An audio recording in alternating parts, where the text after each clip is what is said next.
방금 소개받은 이영일입니다.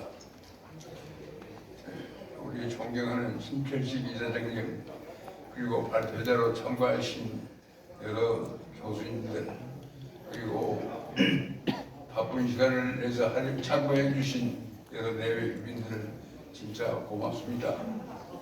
방금 신철석 이사장님께서 말씀이 계셨습니다만은 저도 한중 이승만 기념사업 계획 고문의 한 사람이기 때문에 지난 4년간에 걸쳐서 신철식 이사장이 얼마나 부지런하게 전국을 유세하면서 이승만 대통령의 인생과 사상을 충분히 설명했습니다. 그러나 워낙 이승만 대통령이 잊혀지고 지워졌기 때문에 그것을 회복하기 위한 노력 시간도 너무 짧았다, 그 말씀이 옳습니다. 그러나 저는 절대로 그 노력이 헛되지는 않았다, 그렇게 생각합니다. 방금 우리 오늘 다루는 주제가 자유민주주의와 이승만 대통령입니다. 이승만 대통령이 우리나라의 자유민주주의를 심었습니다. 자유민주주의가 자랄 수 있는 여건이 하나도 없는 땅에 자유민주주의가 자라도록 한글 깨치는 교육부터 시작해서 의무교육제의 실시, 지방자치 실시, 이런 훈련 과정을 통해서 자유민주주의가 뿌리내릴 토지를 만들 분이 이승만 박사입니다. 그렇기 때문에 자유민주주의가 얼마만큼 좋은 체제인가 하는 것은 우리 한반도 현실에 대입해보면 그 답이 금방 나옵니다. 남북한은 민족은 같습니다. 핏줄이 같이 나는 민족이라고 합니다. 그러나 민족이 같다 해서 국가가 다르면은 그 발전의 양상이 전혀 다릅니다. 민족이 같더라도 국가가 다르면 전혀 다른 것처럼 지금 지구의 온대권에 속하면서도 국민들이 굶고 제대로 치료도 받지 못하고 영양실조에 허덕이는 유일한 온대권에 속하는 국가가 있다면 김정은의 북한입니다. 이렇게 된 것은 국가가 다르기 때문입니다. 얼마 전에 서강대학교의 현인석 박사가 그런 말을 했어요. 국가 발전의 주체는 국가이지 민족이 아니다는 거죠. 그래서 우리 국가는 이승만 대통령이 만든 자유민주주의 국가고, 북한은 주권에게 수령이 있는 수령 독재 전체주의 국가입니다. 수령 독재주의가 있는 한 경제 발전은 있을 수 없습니다. 그러나 우리는 자유민주주의를 채택했고 그가 많은 시행착오의 과정을 거쳤습니다마는 그 대가로 2021년 7월 2일 국제연합통상개발회의는 그 총회에서 아시아 아프리카 77개국 중에서 유일하게 후진국에서 선진국으로 탈출하는데 진입한 데 성공한 유일한 국가가 한국이라고 발표를 했습니다. 건국 당시 120위권의 나라가 이제 선진국에 진입해서 세계 랭킹 10위권을 내려나르면서 G20, 이제 글로벌 7을 지향하는 국가로 위상이 달라졌습니다.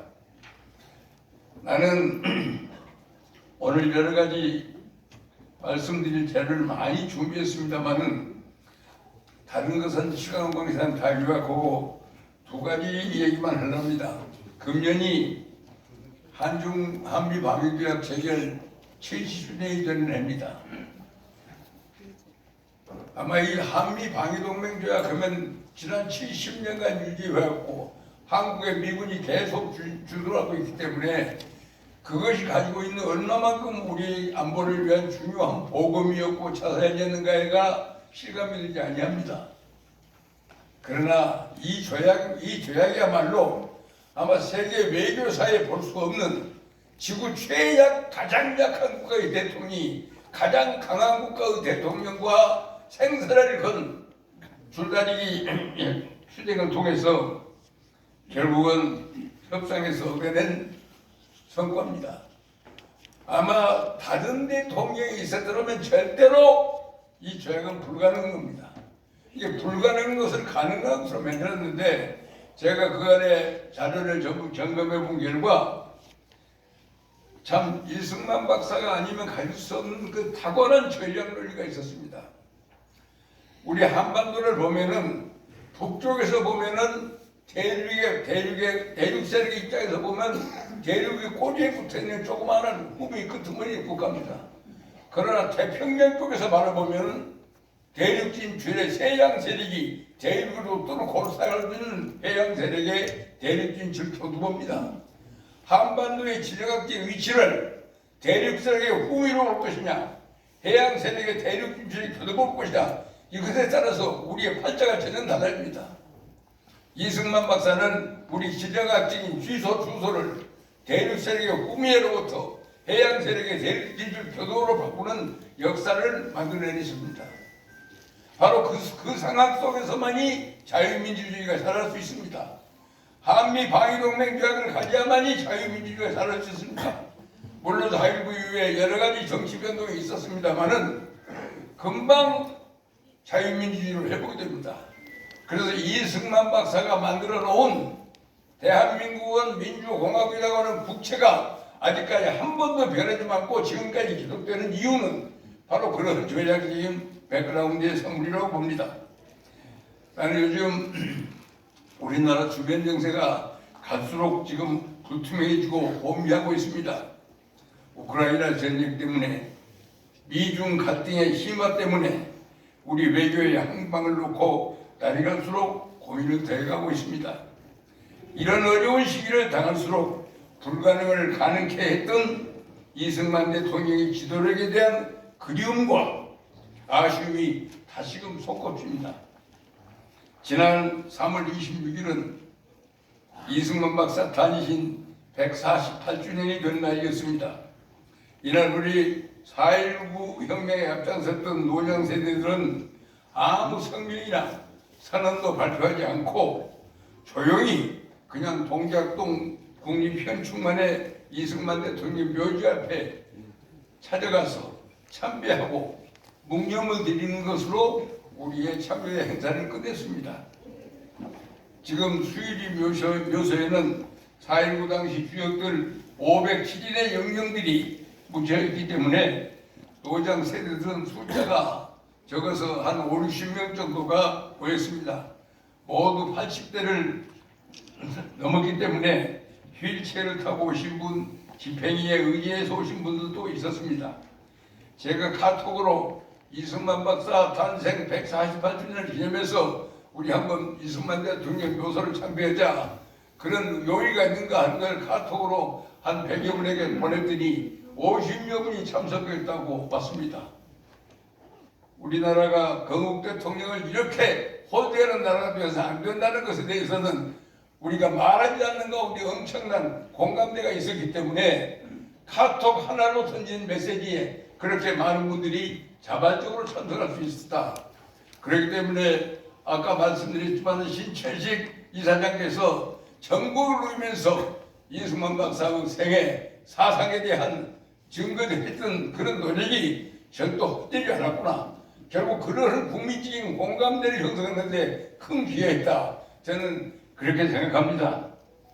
그래서 이러한 우리 대통령 저는 두 가지로 딱 집약합니다. 하나는 우리가 지금 자유, 인권, 민주주의를 누리고 있다면은 그 혜택은 이승만 박사가 만든 덕이라고 보는데 여러분들은 어떻게 생각하십니까?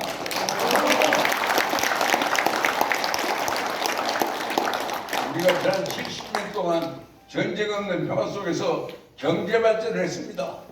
이래서 우리는 이승만 대통령에게 국가 안보에 대해서 엄청난 빚을 주고 있습니다. 여러분 그렇게 생각 않습니까? 그래서 저는 이제 이승만 박사가 쓰고 있는 두 개의 프레임, 저주의 프레임을 벗겨야 할 때가 왔다고 생각합니다. 하나는 공산당의 심리전, 이승만이 소련이 만든 심리전에 실제 보고가 있습니다. 이승만 대통령이 미군을 등에 업고 통일을 요구하는 국민의 의지를 배신한 채 남한의 단독 정부를 세웠다. 따라서 소남한 단정 반대, 이승만 타도 이것이 김정태 소련의 고민트를 만든 지령입니다. 유행감시 통일 방안을 반대하기 위해서 만든 그 구호가 1948년에 만든 구호가 지금까지도 계속되고 있습니다. 이건 북한 대남 전략의 기본입니다. 또 남한 내에서 주사파들이 아직도 거기에 기대하고 있습니다.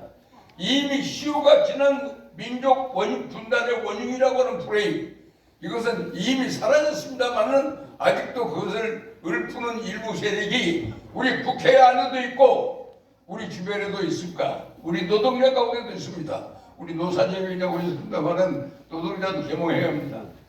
두 번째로는 우리 대한민국 내부에 정적들이 씌운 프레임이 있습니다. 독재자 프레임입니다. 근데 저는 독재 정치를 공부를 해봤습니다만은 전 세계 독재자 치고 국민이 물러가라 해서 물러가는 독재자는 한 명도 없었습니다. 모든 독재 정치의 특징은 독재자는 자기의 운명과 정권의 운명을 일치시킵니다.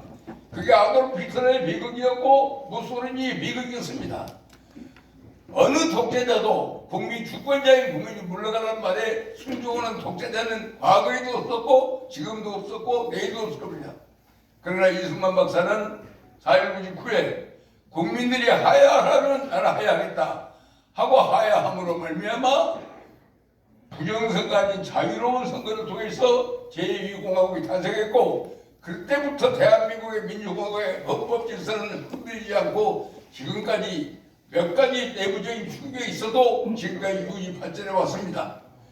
그렇기 때문에 사회 이승만을 독재자로 본다는 것은 역사적인 현실로부터 어불성성입니다. 한 가지 제가 고백한다면은 제가 이승만을 독재자 몰아내자 한 것은 제가 23살 때 대학교 3학년 때 잊었습니다.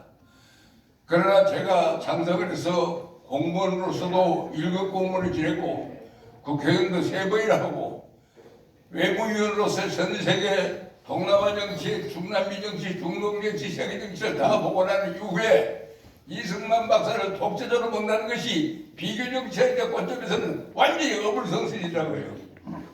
그래서 이제는 독재자라는 프레임도 이제 벗겨드리자.